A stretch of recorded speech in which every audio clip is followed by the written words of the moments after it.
Salut tout le monde, c'est Raito, on se retrouve aujourd'hui pour une vidéo pour parler du chapitre 84 et surtout pour théoriser sur la suite et surtout sur le pouvoir de Rebecca.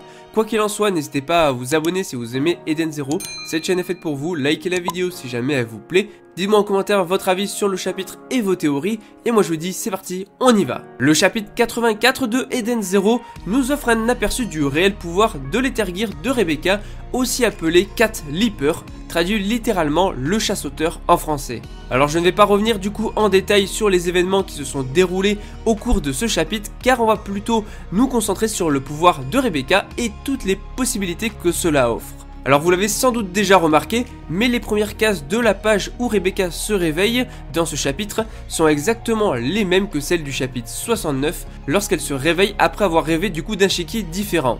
Le parallèle est extrêmement bien réalisé et Rebecca se réveille avant que le combat contre Drakengjo ne commence réellement. Actuellement, l'équipage vient d'atterrir sur le Belial Goa, du coup la question qui se pose, ou même les questions, retour dans le passé, vision du futur, nouvelle timeline, nous allons découvrir ça ensemble. Pour mieux comprendre déjà ce que je vais aborder par la suite, regardons ensemble la timeline principale. Rebecca se réveille suite au rêve d'un Shiki différent, le combat contre Drakengjo a eu lieu et finit par la mort de Shiki, et une semaine plus tard, Rebecca active son Cat Leaper. Voilà ce que nous avons vu jusqu'à maintenant, il s'agit de notre timeline référence, à savoir la timeline principale que nous suivons depuis le début.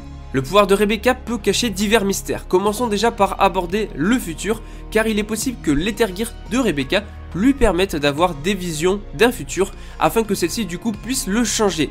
Si cette théorie se confirme, normalement ça lui est déjà arrivé lors de l'arc Sun Jewel face à Nino. Maintenant, qu'est-ce qu'une vision du futur offre comme possibilité? Pour reprendre notre timeline principale, Rebecca se réveille cette fois après avoir vu l'entièreté du combat avec Drakengjo et le futur qui en découlait, c'est-à-dire qu'elle se réveille mais elle est au courant de tout déjà. Du coup, il y a trois futurs possibles à partir du moment où elle se réveille. Soit elle avertit tout le monde et ils arrivent à fuir en partant avec l'Eden Zero, soit elle arrive à avertir tout le monde mais la fuite est impossible, soit elle arrive trop tard pour les avertir. Dans les deux derniers cas, ça peut aboutir à la mort de Shiki et donc du coup, encore une fois, à l'utilisation de Cat Leaper une semaine plus tard. Ça crée un petit peu une sorte de boucle temporelle, un cercle vicieux. Du coup, même résultat au final que sur la timeline principale. À moins que la fuite se réalise, mais qu'il y ait des représailles pour certains membres. En tout cas, c'est tout pour ce qui est de la vision du futur. Maintenant, voyons ensemble la deuxième possibilité. Rebecca serait partie dans le passé. Concernant les possibilités, elles sont exactement les mêmes que pour la vision du futur.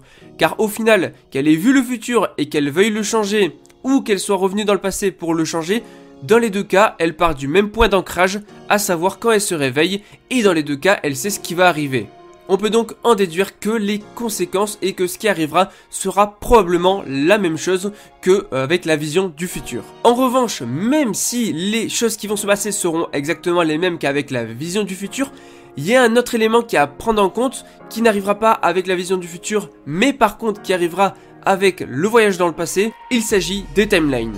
Parce que maintenant on va aborder le thème peut-être le plus complexe de la vidéo, la création d'une nouvelle timeline. Alors déjà, qu'est-ce qu'une timeline? C'est une ligne temporelle sur laquelle ont lieu des événements. Et le problème, c'est que si on modifie ces événements, ça peut en créer une nouvelle. Bon, par contre, si c'est une vision du futur, normalement, il ne devrait pas y avoir forcément une nouvelle timeline de créer. Elle aura juste changé le futur avant qu'il ne se produise.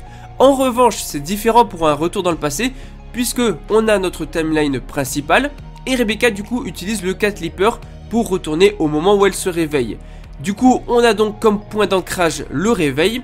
Cependant, du coup là, elle va emprunter un chemin différent de la Rebecca de la timeline principale, car elle va modifier le passé.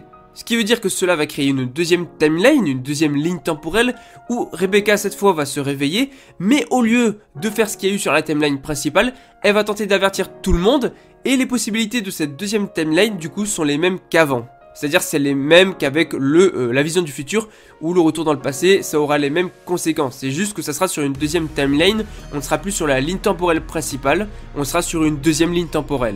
Du coup on se retrouverait avec deux mondes parallèles, l'un avec la timeline principale où Shiki est bel et bien mort dedans et l'autre timeline où Rebecca va tenter de le sauver avec du coup les autres. Après, cette tentative arrivera peut-être également à la mort de Shiki, mais la façon dont cela aura été fait sera légèrement différent et on sera bien du coup sur une deuxième timeline et dans un deuxième monde parallèle. Si Rebecca du coup se retrouve sur une deuxième timeline, il est possible que les personnages aient subi quelques changements psychologiques ou bien qu'il y ait des différences étant donné qu'on serait dans un monde parallèle et pas exactement la timeline principale.